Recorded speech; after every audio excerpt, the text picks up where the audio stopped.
Welcome to my channel. And this is a podcast Speak English. Hello everyone and welcome to English Pod. My name is Marco. My name is Catherine, and today we have a very serious dialogue for you. That's right, we are going to talk about a will and testament, the last will and testament of someone. All right, so what is a will and testament? Well, basically, this is a document that someone writes, usually with a lawyer, that explains what to do with the person's body and their possessions, their things, after they die. Right. So many people write these, and the family will then use it to discover who gets to receive certain objects and what to do with this person's body. Right. Exactly. So that is a last will and testament. We are going to take a look at an example of one so you would see more or less in English how one is written. Now, obviously, they can be very long and very complex. So we've taken one that has some interesting words there that are a little bit more specific, a lot of legal terms there. So why don't we listen to this dialogue for the first time, and we'll be back shortly. Last Will and Testament of Luke Thompson. I, Luke Thompson, residing in California, being of sound mind, do hereby declare this instrument to be my last will and testament. I hereby revoke all previous wills and codicils. I direct that the disposition of my remains be as follows. I am to be cremated and taken to the summit of Mount Everest, where my ashes will forever remain at the ceiling of the earth.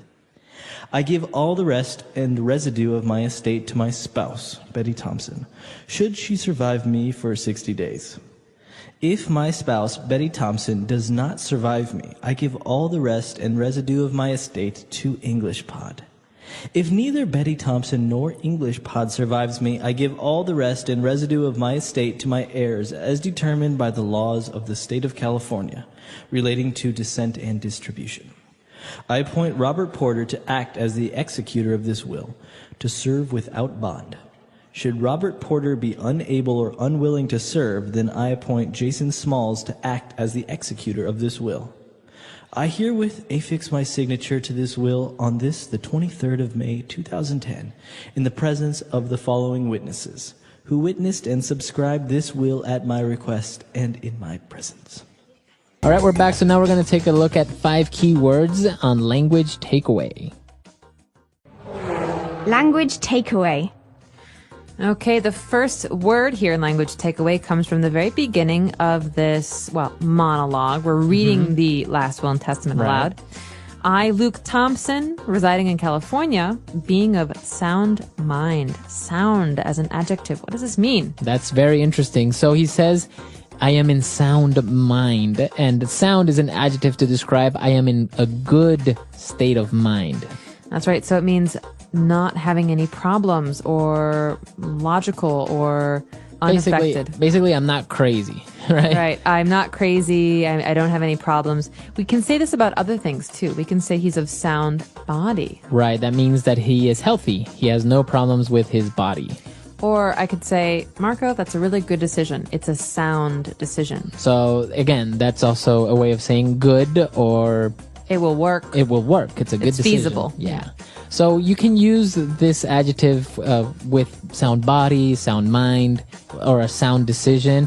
Or sometimes some people even say, I think in Ireland, they say, oh, he's a really sound guy. Oh, so he's a good guy. He's a good guy. Very interesting. Yeah. I learned something. So sound body, sound mind, sound guy. Moving on, he was talking about the will, and he says, I hereby revoke all previous wills and codicils. The verb here is to revoke. To revoke. This is something that a lot of people hear in America when they drive their car too fast. Yeah. The police catch them, and the police revoke their driver's license. And that basically means to take away. That's right. Or to take, right? To take away from. So this man here, Luke Thompson, what he's saying is, I revoke all previous wills. That means any other will that I wrote before, it's not good anymore. Right. I'm throwing it away. This is the only one that will exist. Mm-hmm. So you can use this word revoke with many aspects. For example, sometimes employees will get their benefits revoked by the company because maybe they don't have enough money anymore. Or maybe they're bad employees. That's too bad. All right, so to revoke. Now, moving on, he was talking about his estate. So this is very interesting because he says, I give all the rest and residue of my estate to my spouse. Okay, estate, it sounds like a very fancy word. It is a fancy word. Sometimes we use this word to mean someone's property, their house. But in a will, this means everything the person owns. House, car, things, pets, stocks, investments. The estate is essentially everything the person owns as a kind of one unit. Right, exactly. So anything that is yours or you may have bought, just consider the estate is a big bag, right? That's your estate. And inside this bag is everything that you own. You might see advertisements, in fact, in America or in England for estate sales. This means that when someone passes away, when they die, their family will sell their things, and this is an estate sale. You can find beautiful, interesting things at estate sales. Exactly. Very interesting. So that is a person's estate. Now remember, this is in the legal terms because you also have other things like real estate and, as you mentioned, which would be a house, right? Okay. Now, apart from his estate, he was telling everyone as to how they should take care of his body or what they should do with it. And he said, well, I am to be cremated. Okay, this is important. When a person dies, there are generally two options. Their body can be buried in a casket in the ground. That means they're put in the earth. But a lot of people choose to be cremated. All right. Okay, that means that their body will be burned. And their ashes, that means the things that are left after they are burned, they will be taken somewhere else. Right. Like in a bowl or a pot. Right. And in this case, that's what the person wants. He wants to be cremated. So that would be the verb to cremate. And the noun would be a cremation. Cremation. And what is going to happen to all this stuff? Basically, it's going to be given away to his wife, to English Pod, and to his heirs. This is our next word. What is an heir? Now, if you notice, the H is silent there. So his heirs. And those are basically his children, his daughters or his sons. Right. My heirs are the people who are related to me, who in this case will receive some of my things. Now, is it only the children, or also it could be maybe any other relatives? It could be any other relative. You could say, I'm his heir, he's my great uncle. Means we're related, but we're not necessarily father and daughter or grandfather and granddaughter. An heir is someone who is related to the family. It doesn't have to be a certain relationship. And now it's interesting because from this word we can get inheritance. Now we didn't find it in the dialogue. So it's very interesting because they're very similar in spelling, right? Inheritance and heir. Right. Good to remember. Yeah, good to remember. You switch the E and the I's, right? That's right. So inheritance is a thing. You can receive this. So I received an inheritance from my great-grandmother. That means I received some money or some things. And that means you were that person's heir. That's right. Okay. Or, in his inheritance, he received a large house. He was the heir to a great fortune. Okay, interesting. So again, inheritance wasn't in the dialogue, but I think it's worth mentioning. And I think now we can move on to 4 very interesting items that we have for you on Fluency Builder. Okay, these first 2 are words that we normally read or hear in legal documents. And I want to place emphasis on the fact that we don't really say them in spoken English.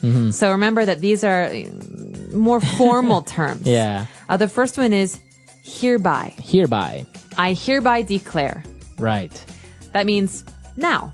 Now. With this word, with this spoken sentence, this will happen. I think we've seen it like in movies sometimes. It's like, I hereby declare this country in the name of England. I hereby declare you man and wife. Exactly. Okay. That means in this moment, this happens.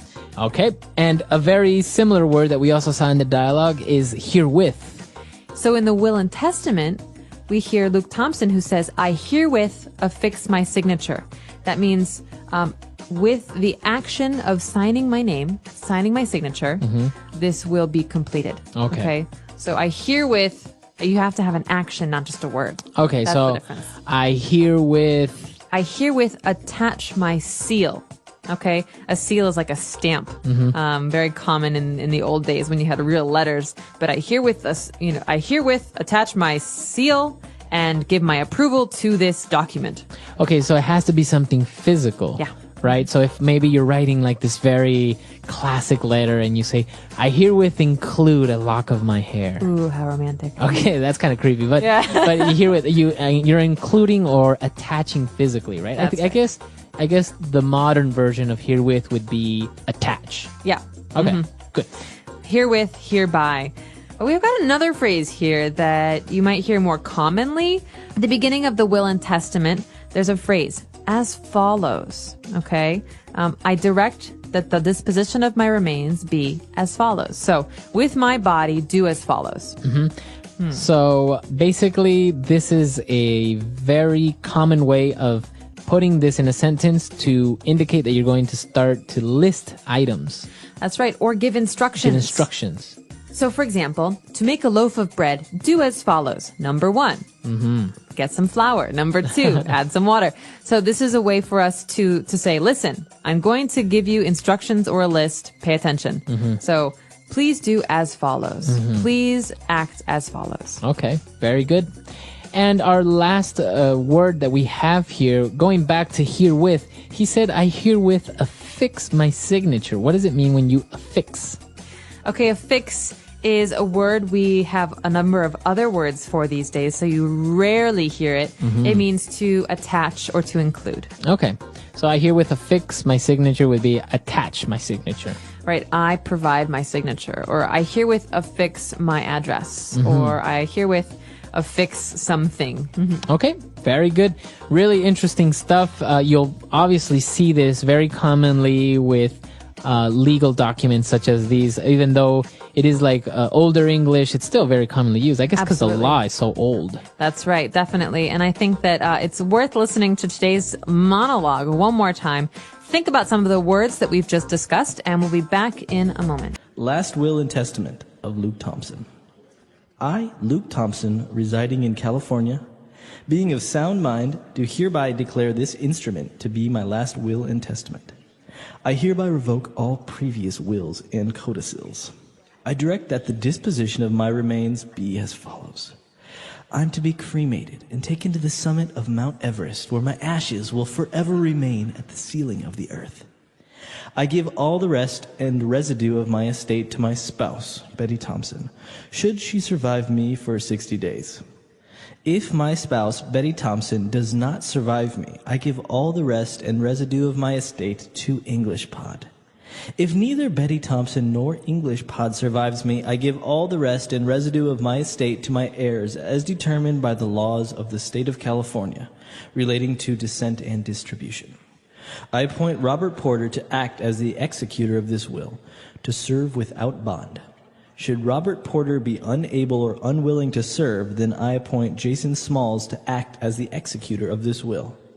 I herewith affix my signature to this will on this, the 23rd of May, 2010, in the presence of the following witnesses, who witnessed and subscribed this will at my request and in my presence. All right, we're back. So this is a very interesting topic. Now, I wonder, within the will or within the estate, do you also acquire a person's debts? Ah, that's a good question. Because I know in some countries you do, in some countries you don't.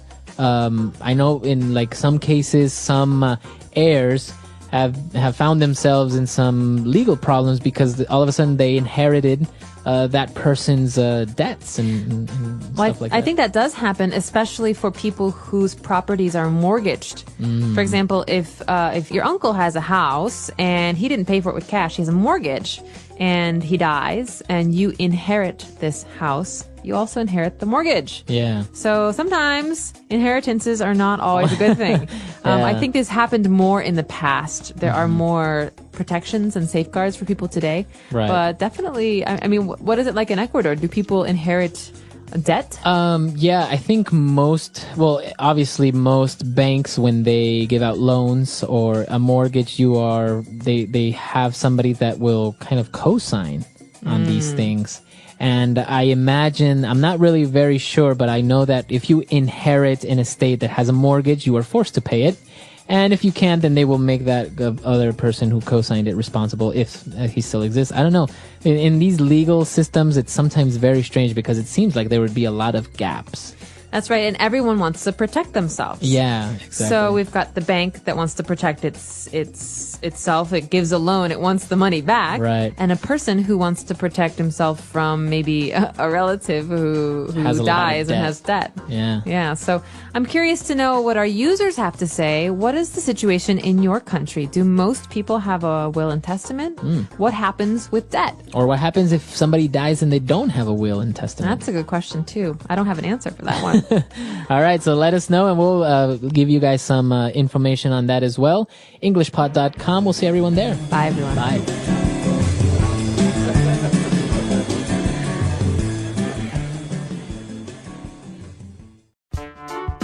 The English Pod Audio Review. Listen to the meaning, then say the vocabulary word. Live in a place permanently. Reside. Free from disease or injury, in good condition. Sound. By means of or as a result of this. Hereby. A paper made to settle property after one's death. Last will and testament. The body of a dead person. Remains. The highest point, top. Summit. Everything you own, all your assets. Estate. Choose someone to do a particular job. Appoint. Add or append. Affix. To sign at the end of the will or contract. Subscribe. A person's partner in marriage. Spouse. Cancel. Revoke. Let's try that faster. The body of a dead person. Remains. Cancel. Revoke. Choose someone to do a particular job. Appoint. A person's partner in marriage. Spouse. To sign at the end of the will or contract. Subscribe. Add or append. Affix. A paper made to settle property after one's death. Last will and testament. Free from disease or injury, in good condition. Sound. The highest point, top. Summit. By means of or as a result of this. Hereby. Live in a place permanently. Reside. Everything you own, all your assets. Estate. Now say the word and hear it in a sentence. Revoke.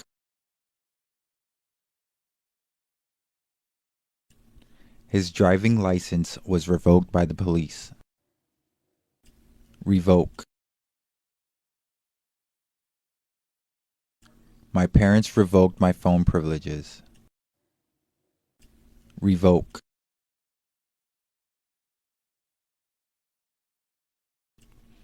The court decided to revoke the terrorist's citizenship. Remains. The remains were transferred to the morgue. Remains. A cemetery has the remains of many people. Remains.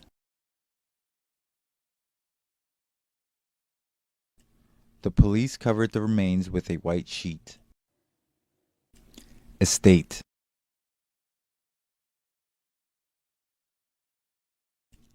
Bill Gates' estate is valued at over $1 billion. Estate.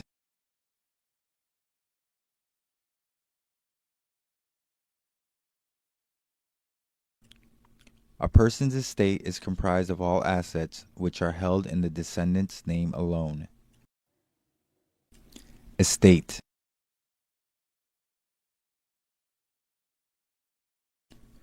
The family divided the estate equally among everyone. Hereby. I hereby declare you husband and wife. Hereby. I hereby resign as President of the United States. Hereby. We hereby commit to obeying the laws of this country. Appoint.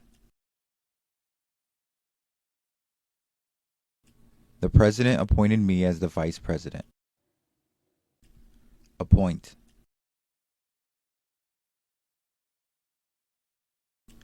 My teacher appointed me as the classroom monitor. Appoint.